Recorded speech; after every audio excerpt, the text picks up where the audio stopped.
계산하는 사람이 무엇을 계산하고 있는지 모르면 이렇게 큰 값을 치르게 되는 법입니다. 백자찻 주전자가 한 남자의 손에 들렸다가 그대로 바닥을 향해 내던져졌습니다. 쨍그랑 날카로운 파편이 사방으로 튀어 올랐고 짧은 비명이 그 뒤를 따랐어요. 누군가의 종아리에서 가느다란 핏줄기가 배어 나오기 시작했습니다.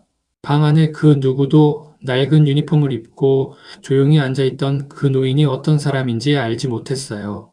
잠시 후 이 집안의 모든 것이 무너진다는 사실은 그 누구도 상상조차 하지 못한 채였습니다. 대체 이 평범해 보이는 계산원에게는 어떤 사연이 숨겨져 있는 걸까요? 겉으로 보기엔 그저 마트에서 일하는 노인일 뿐인데 방 안의 사람들은 곧 알게 됩니다. 사연 시작 전에 구독과 좋아요 부탁드립니다. 평범해 보이는 사람들의 숨겨진 이야기를 매일 한 편씩 전해드리고 있어요. 알림 설정까지 해두시면 가장 먼저 새로운 사연을 만나보실 수 있습니다. 그럼 오늘의 사연 시작합니다. 한송마트 영업 일정 오전 9시 계산대 앞에선 한 남자가 남색 조끼 유니폼을 입고 천천히 바코드를 찍고 있었습니다. 오른손에는 흰 붕대가 감겨 있었고 가슴에는 계산원이라고만 적힌 명찰이 달려 있었어요. 이 남자가 바로 대한민국 3대 식품유통그룹 한송그룹의 김태수 회장이었습니다. 매장 위로 한 층만 올라가면 본사 임원 회의실이 있었지만 오늘 회장은 그 자리 대신 계산대 앞을 지키고 있었어요. 며칠 전부터 비서실을 통해 한 가지 소문이 올라왔습니다. 식자재 협력업체 관식푸드의 정관식 사장이 매장을 들를 때마다 계산원과 진열, 직원들에게 함부로 군다는 이야기였어요. 사람의 됨됨이는 약한 사람 앞에서 드러나는 법이다. 김태수는 직접 확인하기로 했습니다. 유니폼을 입고 명찰을 달고 계산대 앞에 섰어요. 9시 반 정관식이 매장에 들어섰습니다. 진열대 사이를 걸으며 손가락으로 제품을 훑어보던 그가 진열 담당 직원에게 다가가 목소리를 높였어요. 이걸 이렇게 쌓아놓으면 손님 눈에 보이겠어? 정신을 어디다 두고 일하는 거야. 직원이 고개를 숙이며 사과했지만 정관식은 들은 척도 하지 않았습니다. 계산대 앞을 지나가면서도 김태수 쪽은 쳐다보지도 않았어요. 그저 스쳐가는 풍경 중 하나였을 뿐입니다. 소문은 사실이었습니다. 김태수는 아무 말 없이 그 모습을 지켜보았어요. 옆 계산대에서 일하던 젊은 직원이 작은 소리로 물었습니다. 할아버님 괜찮으세요? 저런 분 자주 오시는데 적응 안 되시죠? 김태수가 웃으며 대답했어요. 괜찮아요. 신경 쓰지 마세요. 짧은 대답이었지만 그 안에는 동요하지 않는 단단함이 있었습니다. 오후 1시 근무가 끝났습니다.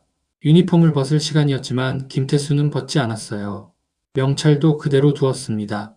매장 밖에서 딸 서연이 기다리고 있었습니다.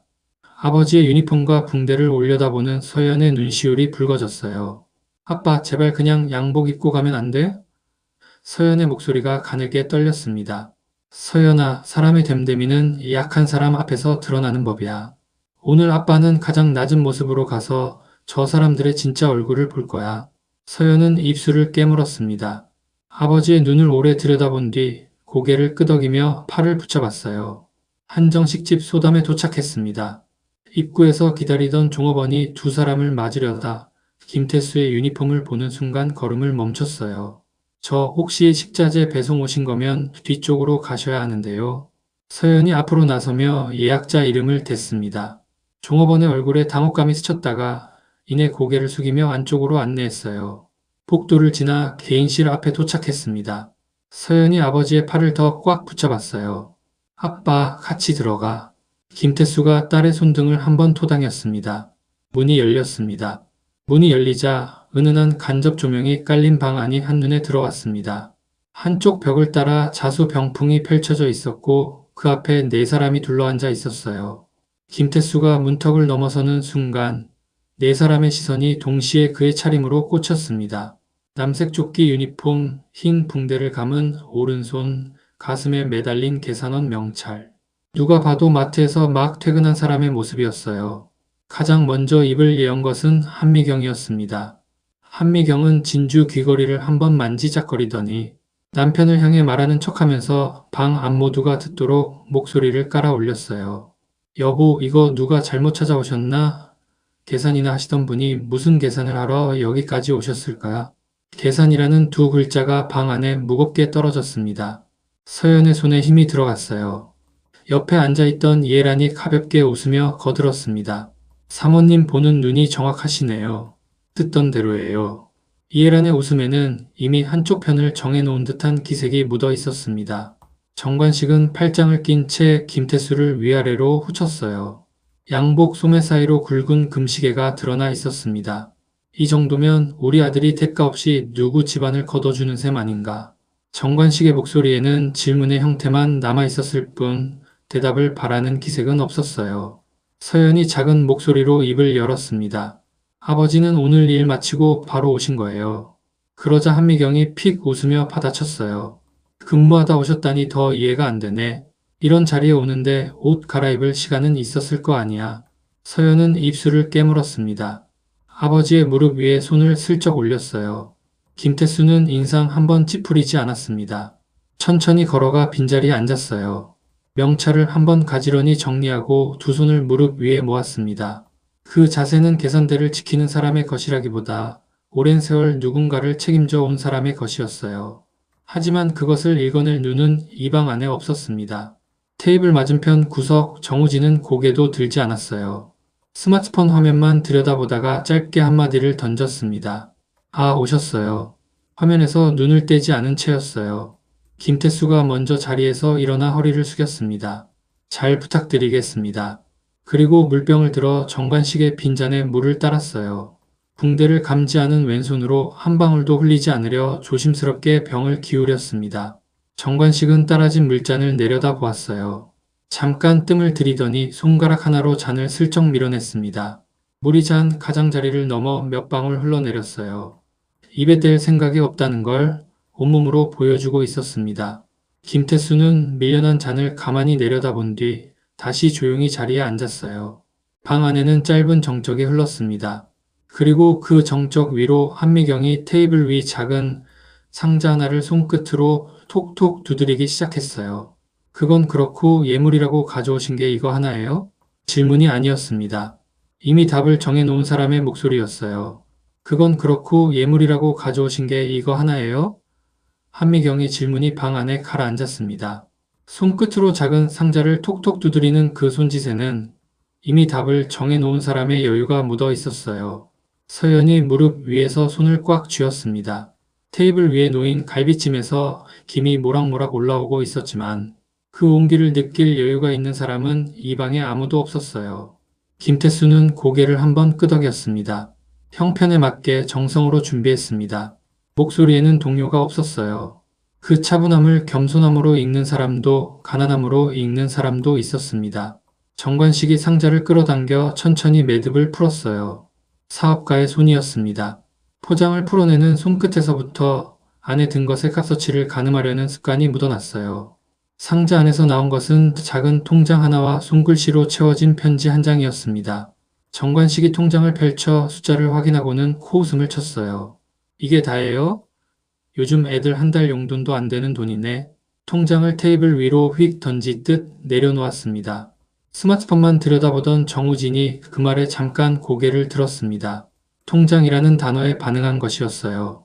하지만 액수가 적다는 걸 확인하자 다시 시선을 화면으로 떨어뜨렸습니다. 한미경이 편지를 집어들어 한 줄을 소리내어 읽었어요. 서연이가 뭐라고 썼나 보자. 부족하지만 마음을 담았습니다. 어머, 마음은 통장에 안 들어가는데. 한미경의 입꼬리가 비웃음으로 비틀렸습니다. 서연의 귀가 뜨겁게 달아올랐어요. 자기가 밤새 고른 문장들이 남의 입을 통해 비웃음거리가 되어 돌아오고 있었습니다. 이해란이 끼어들었어요. 사실 제가 처음부터 말씀드렸잖아요. 형편이 그렇게 넉넉한 집은 아니라고. 그 한마디에 서연의 얼굴이 굳었습니다. 매치메이커가 이런 자리에서 양가의 형편을 먼저 까발리는 것은 서연이 알던 이해란의 모습이 아니었어요. 무언가 어긋나 있다는 느낌이 서연의 가슴 한층 구석을 스쳤습니다. 정관식이 통장을 다시 들어 무게를 가늠하듯 흔들었습니다. 이런 걸로 무슨 혼사가 되겠나. 우리 아들이 데려가는 게 아니라 떠안는 거지. 목소리가 점점 커지고 있었어요. 이 방에 앉은 사람들은 알지 못했습니다. 통장 속 숫자가 작아 보였을지언정 그 통장을 내놓은 손이 실은 누구의 손인지를요. 김태수는 묵묵히 그 말을 들었습니다. 그리고 옆에 두었던 작은 종이 가방을 테이블 위에 올려놓았어요. 별건 아니고 매장 직원 할인으로 받은 핸드크림입니다. 다들 손 많이 트는 계절이라. 가방 안에서 작은 튜브 몇 개를 꺼내 한 분 한 분 앞에 가지런히 놓았습니다. 정관식의 얼굴이 일순 굳었어요. 핸드크림 튜브를 내려다보는 시선에 모욕감이 차올랐습니다. 지금 나한테 마트 사은품을 주는 건가? 목소리가 떨리고 있었어요. 분노가 차오르는 소리였습니다. 한미경이 손으로 입을 가리며 웃음을 참았어요. 하지만 그 웃음은 즐거움이 아니라 경멸이었습니다. 방 안의 공기가 점점 무거워지고 있었어요. 정관식이 자리에서 천천히 일어났습니다. 테이블 위 갈비찜 옆에 놓여있던 백자 찻주전자로 손을 뻗었어요. 손가락이 주전자 손잡이를 움켜쥐는 순간 방 안에 누구도 다음에 무슨 일이 벌어질지 알지 못했습니다. 손가락이 주전자 손잡이를 움켜쥔 순간 정관식의 팔이 허공으로 치솟았습니다. 백자 찻주전자가 바닥을 향해 내던져졌어요. 쨍그랑 날카로운 파열음이 방 안을 갈랐습니다. 뜨거운 찬물이 사방으로 튀었고 깨진 도자기 파편이 식탁다리 아래로 의자 밑으로 흩어졌어요.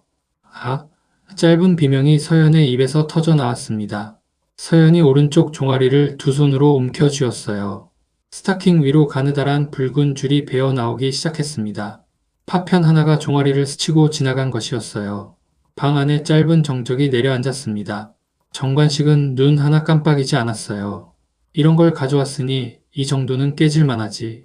변명이라기보다 합리화에 가까운 목소리였습니다. 한미경이 서연의 다리를 흘끗 내려다 보았어요.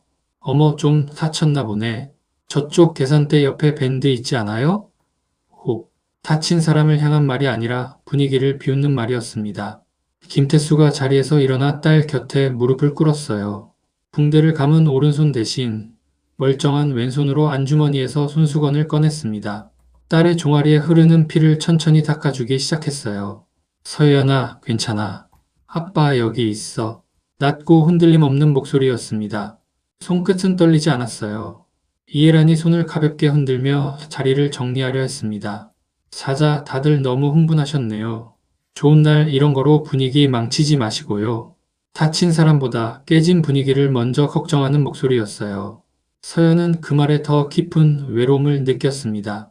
그 모습을 내려다보던 정관식이 갑자기 손을 뻗어 김태수의 붕대 감은 오른손을 거칠게 움켜잡았어요. 이 손은 뭐하다 다친 건데 신용만 그렇게 하지 말고. 손가락에 힘을 주어 비틀었습니다. 통증이 손목을 타고 팔꿈치까지 올라왔어요.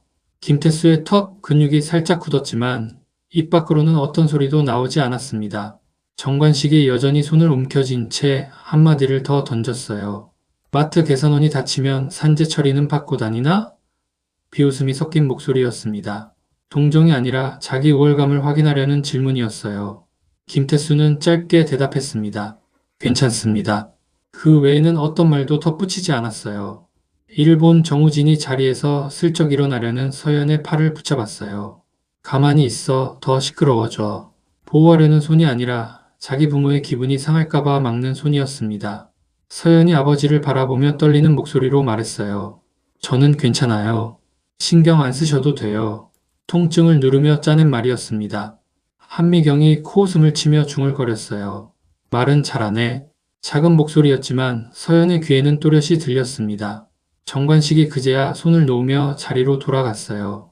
그 짧은 몸싸움 사이 김태수의 안주머니에서 무언가가 미끄러져 바닥에 떨어졌습니다. 작은 지갑 하나와 낯선 엠블럼이 달린 차키였어요. 한미경의 시선이 잠깐 그쪽에 머물렀습니다. 가죽의 광택이 마트 계산원이 들고 다닐 법한 물건은 아니었어요. 하지만 한미경은 금방 시선을 거두었습니다. 지금 이 순간 그것을 눈여겨볼 이유가 자기에게는 없었으니까요. 김태수는 떨어진 지갑과 차키를 아무렇지 않은 듯 주워 피 묻은 손수건으로 슬쩍 덮어 테이블 위에 올려놓았습니다. 완전히 가려지지는 않았어요. 손수건 한쪽 끝이 살짝 들린 채 지갑의 가죽 결만이 조명 아래 희미하게 빛나고 있었습니다. 손수건 한쪽 끝이 살짝 들린 채로 있었지만 그 틈으로 보이는 지갑의 가죽결에 정관식의 시선이 다시 한번 머물렀습니다. 양산품에서는 나올 수 없는 결이었어요. 하지만 정관식의 머릿속은 그 결을 받아들이길 거부했습니다. 마트 계산원이 이런 지갑을 가질 리 없다. 어디서 주워왔거나 가짜겠지. 자존심이 그렇게 결론을 내려버렸어요. 한미경의 눈은 조금 더 정직했습니다. 명품을 보는 눈은 가격을 보기 전에 결을 먼저 읽었어요. 손수건 틈 사이로 보이는 차키의 낯선 엠블럼, 그리고 지갑 모서리의 파금질. 최소 몇백만 원은 가뿐히 넘는 물건이었습니다. 한미경의 손끝이 진주 귀걸이 위에서 멈췄어요. 뭔가 맞지 않다는 느낌이 등줄기를 타고 올라왔습니다. 한미경이 남편 쪽으로 몸을 살짝 기울이며 낮게 물었어요. 여보, 저거 어디서 주워온 거 아니야? 가죽이 좀 이상한데. 정관식이 작게 받아쳤습니다. 마트 계산원이 뭘 주워와도 저런 걸 주워오겠어. 신경 쓰지 마. 말은 그렇게 했지만 정관식의 시선은 다시 손수건 쪽으로 돌아가고 있었습니다. 그 순간 김태수의 안주머니에서 진동이 울렸어요. 김태수가 전화를 꺼내 받았습니다. 스피커를 켜지 않았지만 조용한 방 안에서 상대방의 목소리가 희미하게 흘러나왔어요. 공손하지만 다급한 어조였습니다. 김태수가 담담하게 대답했어요. 지연 비서, 관식푸드 품질 감사 보고서 내 책상 위에 올려놔. 내일 아침에 처리하지. 관식푸드. 자기 회사의 이름이 정관식의 귀에 박혔습니다. 마트 계산원의 입에서 어떻게 그 이름이 나오는 건지 머릿속이 처리를 거부했어요. 정관식의 손끝이 미세하게 떨렸습니다. 하지만 곧 고개를 저었어요. 동명이인이겠지. 흔한 이름이잖아. 자존심이 또 한 번 판단을 가로막았습니다. 방금 자기가 손을 비틀었던 그 사람이 진짜 그런 사람이라면 자기가 한 일이 무슨 의미가 되는지를 정관식의 뇌는 감당할 준비가 되어 있지 않았어요. 이해란의 표정이 조금씩 흔들리고 있었습니다. 통장, 지갑, 차키, 그리고 지금 들은 회사 이름. 조각들이 하나의 그림이 되려 하고 있었어요. 이해란만은 알고 있었습니다. 자기가 양가에 흘린 정보 중 어딘가가 잘못되었다는 것을요. 이해란이 서둘러 분위기를 돌리려 했습니다. 자, 다들 너무 무거워지셨네요. 이제 날짜 얘기나 슬슬 해볼까요? 목소리에 옅은 떨림이 섞여 있었어요. 정우진은 그 모든 흐름을 놓치고 있었습니다. 스마트폰 화면 속 게임에 빠져 방 안에 흐르는 긴장을 전혀 느끼지 못하고 있었어요. 서연만이 아버지의 옆 얼굴을 바라보고 있었습니다. 통화를 끝낸 아버지의 눈빛이 아까와는 조금 다르다는 것을 서연은 느꼈어요. 아빠. 서연이 작게 불렀지만 김태수는 그저 딸의 손등을 가만히 토닥였을 뿐 아무 말도 하지 않았습니다. 문이 다시 열렸습니다. 메인 요리인 한우 갈비구이 쟁반을 든 윤서희가 들어섰어요. 소담을 어머니 때부터 30년 가까이 지켜온 주인이었습니다. VIP실에 예약이 잡혔다는 말에 직접 인사라도 드리려 들어온 길이었어요. 윤서희의 시선이 테이블 위를 훑다가 바닥에 흩어진 도자기 파편과 다리에 핏자국이 남은 젊은 여성에게 멈췄습니다. 그리고 그 옆 남색 조끼 유니폼을 입고 앉아있는 노인의 얼굴에 닿았어요. 윤서희의 손에서 쟁반이 기울었습니다. 갈비구이 한 점이 접시 가장자리를 타고 미끄러졌어요. 회장님? 목소리가 갈라져 나왔습니다. 회장님, 이게 어떻게 된 일이세요? 회장님. 그 두 글자가 방 안의 공기를 갈랐습니다. 시간이 멈춘 것 같았어요. 정관식의 손에서 물잔이 멈췄습니다. 입으로 가져가던 잔이 허공에서 그대로 얼어붙었어요. 무슨... 회장? 목소리가 갈라져 나왔습니다. 어느 회사? 질문을 끝까지 맺지 못했어요. 이미 답을 알 것 같았으니까요. 한미경의 다리가 휘청거렸습니다. 의자 팔걸이를 잡으려 했지만 손이 미끄러져 벽 쪽으로 주저앉았어요. 자기가 조금 전 계산이나 하던 분이라 불렀던 사람이 회장이라면, 자기 남편이 손을 비틀었던 그 손이 어느 회사의 회장 손이라면, 한미경이 겨우 한마디를 짜냈습니다. 그게 무슨 말이에요? 목소리가 떨리고 있었어요. 정관식이 자리에서 황급히 일어나려다 다리에 힘이 풀려 그대로 주춤거렸습니다. 저는 그런 줄 모르고 말을 끝까지 잇지 못했어요. 자기가 방금 한 일들이 손목을 비튼 일, 통장을 던진 일, 차 주전자를 깨뜨린 일이 한꺼번에 머릿속을 스치고 지나갔습니다. 이해란의 얼굴에서 핏기가 빠져나갔어요. 통장, 지갑, 차키, 그리고 관식푸드라는 회사 이름. 모든 조각이 지금 하나의 그림으로 맞춰지고 있었습니다. 자기가 양가에 흘렸던 정보와 자기가 받기로 한 수수료, 그 모든 계산이 한순간에 무너지고 있었어요. 정우진이 처음으로 스마트폰에서 고개를 들었습니다. 회장님이라는 단어가 자기 귀에 들어온 것이 현실인지 확인하려는 눈빛이었어요. 윤서희가 떨리는 손으로 앞치마 주머니에서 전화기를 꺼냈습니다. 손가락이 떨려 번호를 2번이나 잘못 눌렀어요. 세 번째야 연결되었습니다. 비서실장님, 소담으로 지금 바로 와주셔야 합니다. 목소리가 갈라지며 높아졌어요. 회장님이 큰일 나셨어요. 전화를 끊은 윤서희가 김태수 곁으로 다가가 무릎을 꿇었습니다. 앞치마로 김태수의 볼에 묻은 것을 떼어내려 했지만 손이 떨려 제대로 되지 않았어요. 회장님, 제가 늦었습니다. 죄송합니다. 눈에서 눈물이 흘러내렸습니다. 김태수가 윤서희의 손을 가만히 잡으며 말했어요. 서희야, 괜찮아. 신경 쓰지 마. 계산원도 경비원도 아닌 30년 단골의 말투였습니다. 서연이 아버지의 팔에 살짝 손을 얹으며 작게 속상했어요. 이제 다 끝났어요, 아빠. 안도와 서글픔이 동시에 섞인 목소리였습니다. 비서실장 한도윤이 방 안으로 뛰어들어왔습니다. 양복 단추 하나가 풀려 있었고 넥타이가 핏두름했어요. 연락받고 7분 만에 도착한 것이었습니다. 바닥에 앉아있는 김태수를 보는 순간 한도윤의 얼굴이 하얗게 질렸어요. 회장님, 어떻게 된 겁니까? 목소리가 분노와 울먹임 사이에서 갈라졌습니다. 한도윤 뒤로 경호원 8명이 들어와 방 양쪽 벽을 따라 도열했습니다. 경호원 한 명이 양복 재킷을 가져와 김태수의 어깨에 조심스럽게 걸쳐 주었어요. 마트 조끼 위에 걸쳐진 그 재킷 한 벌의 가격이 정관식이 차고 있는 금시계의 몇 배는 되어 보였습니다. 김태수가 한도윤에게 손을 내밀었어요. 가져왔지. 한도윤이 양복 안주머니에서 태블릿을 꺼내 건넸습니다. 화면을 켜서 정관식 쪽으로 돌려 보였어요. 화면 위에 붉은 글씨로 항목들이 떠 있었습니다.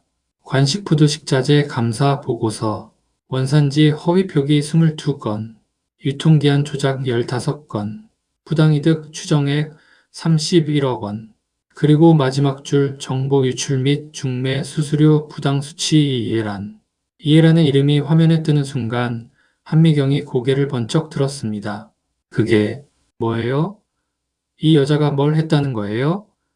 이해란을 향한 목소리에 배신감이 가득 차 있었어요. 이해란이 자리에서 뒷걸음질을 쳤습니다. 저는 그냥 중간에서 말을 끝까지 잇지 못했어요. 자기가 받은 수수료, 자기가 흘린 정보, 그 모든 것이 화면 위에 숫자로 남아 있었습니다. 김태수가 태블릿을 한 번 넘겼어요. 다음 화면에 떠오른 것은 관식푸드와의 모든 거래 계약 즉시 해지서, 그리고 국세청 및 검찰 동시 고발장이었습니다. 김태수가 펜을 받아 서명을 시작했어요. 획 하나가 그어질 때마다 정관식의 몸이 한 단계씩 무너져 내렸습니다. 한도윤이 정관식을 내려다보며 입을 열었어요. 낮았지만 방 안 전체를 누르는 목소리였습니다. 당신이 방금 손목을 비튼 그 손이 전국 마트 협력업체 천여 곳의 생계를 쥐고 있는 손입니다. 한도윤의 시선이 정관식의 손끝으로 내려갔어요. 당신 회사 매출의 70%가 이분 도장 하나에 걸려 있었어요. 매출 70% 도장. 세 단어가 정관식의 머리를 때렸습니다. 정관식의 다리가 그대로 접혔어요. 의자에서 미끄러지듯 바닥으로 내려앉았습니다. 정우진이 자리에서 벌떡 일어나려다 다리에 힘이 풀려 그대로 휘청거렸어요. 아버지, 이게 다 무슨 소리예요? 목소리에 당혹감이 가득했습니다. 평생 한 번도 흔들리는 모습을 보이지 않았던 부모가 동시에 무너지고 있었어요. 서명이 끝나자 정관식이 바닥에 무릎을 꿇고 기어와 고개를 조아렸어요. 회장님, 제가 잘못했습니다. 한 번만 봐주십시오. 목소리가 갈라져 나왔습니다. 김태수는 그 말을 듣지 않았어요. 시선은 이미 딸에게로 향하고 있었습니다. 정우진이 비틀거리며 다가와 서연의 손목을 붙잡았어요. 서연 씨, 다시 한 번만 생각해줘. 나 잘못했어. 목소리가 떨리고 있었습니다. 눈에 눈물이 차 있었어요. 하지만 그 눈물이 서연을 향한 것인지 자기 앞에 무너진 상황을 향한 것인지는 알 수 없었습니다. 서연이 정우진의 얼굴을 오래 들여다보았어요. 처음 만났을 때의 설렘, 함께 웃었던 순간들을 찾아보려 했습니다. 하지만 텅 빈 자리만 남아 있었어요. 서연이 손목을 가만히 빼냈습니다. 테이블 위에 놓여있던 작은 반지 케이스를 집어 들었어요. 그리고 정우진의 손에 다시 쥐어주며 말했습니다. 이걸로 우리 계산은 끝난 것 같네요. 짧고 단호한 한마디였어요. 정우진의 손이 허공에서 멈췄습니다. 반지 케이스를 쥔 채 무슨 말을 해야 할지 찾지 못했어요. 석 달 후 관식푸드는 부도가 났습니다. 정관식의 외제차 뒷유리에 노란 압류 스티커가 붙었어요. 운전석에 앉은 정관식은 시동도 걸지 못한 채 이마를 핸들에 대고 있었습니다. 한미경은 명품을 하나씩 처분하며 작은 분식집을 차렸어요. 이해라는 정보 유출과 중매 수수료 비리로 검찰 조사를 받았습니다. 같은 시기 한송마트 영업 일정. 김태수가 서영과 함께 매장에 들렀어요. 계산대 앞에 선 젊은 직원이 회장을 알아보고 허리를 숙이려 했습니다. 김태수가 손을 저으며 말했어요. 그냥 손님으로 온 거야. 편하게. 그리고 계산대 위에 작은 상자를 올려놓았습니다. 다들 손 트는 계절이니까 나눴어. 핸드크림 한 박스였어요. 매장을 나서며 서연이 아버지의 팔을 잡았습니다. 아빠, 그날 손 비틀렸을 때 진짜 안 아팠어? 김태수가 웃으며 대답했어요. 아팠지. 근데 네가 더 아파 보여서 그게 더 신경 쓰였어. 서연이 피식 웃으며 눈가를 슬쩍 닦았습니다. 아빠는 진짜 더 이상 말을 잇지 않았지만 그 안에 담긴 마음은 충분히 전해졌어요. 정우진은 그 뒤로 회사를 떠나 먼 지역에서 평범한 직장인으로 살고 있다고 전해졌습니다. 누구도 그를 다시 화려하게 기억하지 않았어요. 살다 보면 누군가의 유니폼만 보고 그 사람을 판단할 때가 있습니다. 계산대 앞에 서 있다고, 명찰을 달고 있다고, 그 사람의 전부를 안다고 생각할 때가 있어요. 하지만 진짜 무서운 건 유니폼이 아니라 그 안에 들어있는 사람입니다. 우리 주변에도 계산대를 지키는 부모님이 있고 새벽 첫차를 타는 부모님이 있습니다. 그 명찰 아래 어떤 마음이 접혀 있는지 오늘 한 번만 떠올려 보시면 좋겠습니다. 여기까지가 마트 계산원이었던 한 아버지의 이야기였습니다. 이 이야기를 쓰면서 가장 오래 마음에 남았던 장면은 김태수 회장이 자기 얼굴에 떨어진 핏물도 닦지 않은 채 딸의 다친 다리만 천천히 닦아주던 그 순간이었어요. 수십억 원을 좌우하는 손이 딸의 작은 상처 앞에서는 세상에서 가장 조심스러운 손이 되는 것. 그것이 이 이야기가 진짜로 하고 싶었던 말이 아니었을까 싶습니다. 서연이 마지막에 건넨 계산은 끝났다는 한마디도 오래 마음에 남습니다. 누군가는 사람을 만나면서 끝까지 계산만 했고 누군가는 그 계산을 끝내는 법을 알았어요. 그 차이가 결국 두 사람의 남은 삶을 갈라놓았습니다. 우리 주변에도 계산대를 지키는 부모님이 있습니다. 새벽 첫차를 타고 출근하는 부모님이 있어요. 그 명찰과 유니폼 아래 어떤 마음이 접혀 있는지 우리는 자주 잊고 지냅니다. 오늘 하루만이라도 그 마음을 한번 떠올려 주시면 좋겠습니다. 다음 이야기에서 다시 만날게요. 감사합니다.